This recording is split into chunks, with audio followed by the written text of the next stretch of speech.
Spirituality, Enlightenment or Entitlement. This topic may not appeal to everyone, but from a controversial standpoint, everyone out there has experienced or witnessed an internal or external debate between being spiritual or being religious.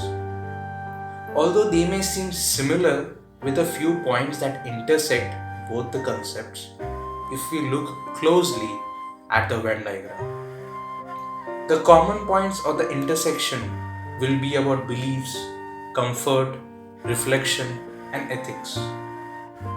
So let me break it down in simpler words. What is spirituality? It is nothing but an individual practice with having a higher sense of peace and purpose. Unlike religious people who are supposedly spiritual, will not go around hoarding or boasting about their religion.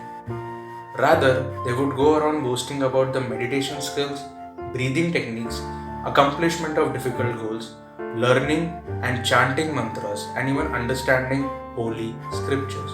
That may seem incomprehensible for the uninitiated people.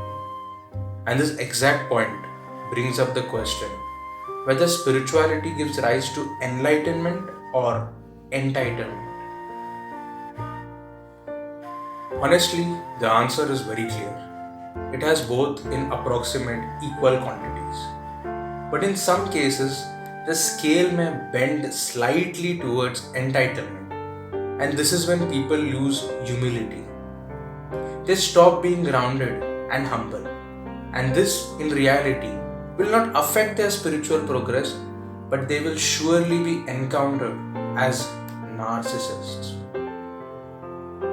On the other hand, if it switches towards enlightenment, then you all know that India is a country of godmen, sadhus, rishis, etc. And anyone who has read even basic amount of ancient Indian history and mythology have a fair idea about their transition and journey into monkhood.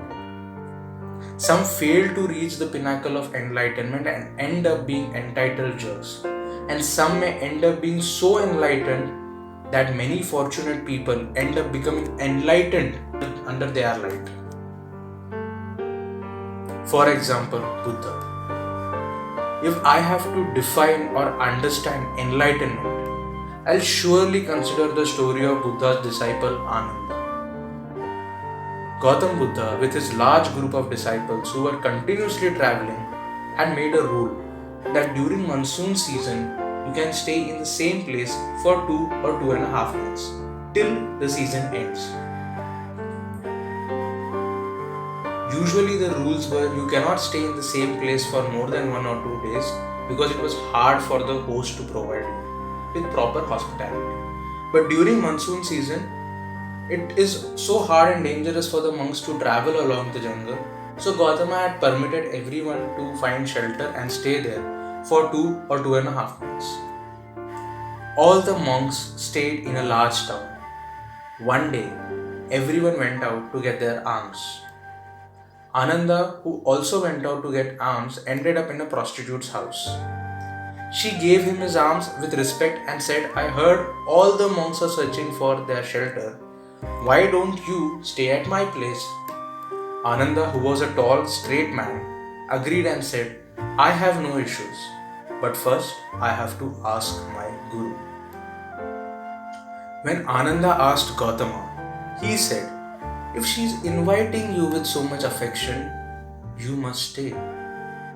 After hearing this, everyone was so annoyed, everyone thought the spiritual process has become corrupt. Gautama said, calm down. What's the problem if a monk stays in a prostitute's house? And then he continued saying, I live this way because I know this is the most powerful way to live. And if you say that her ways are more powerful, then I should also join her. Monsoon started.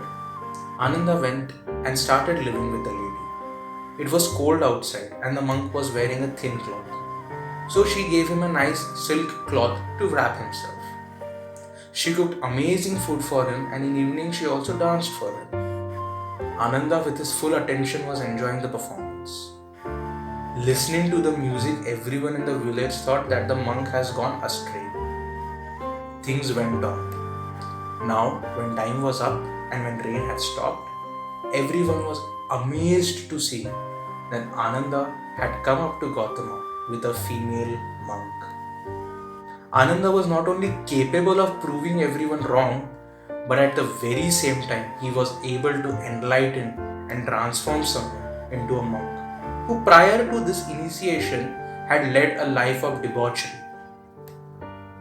This also shows that how powerful enlightenment is, that even external, short-lived pleasures cannot destroy it. We all know that enlightenment is great, but difficult to attain, difficult to achieve.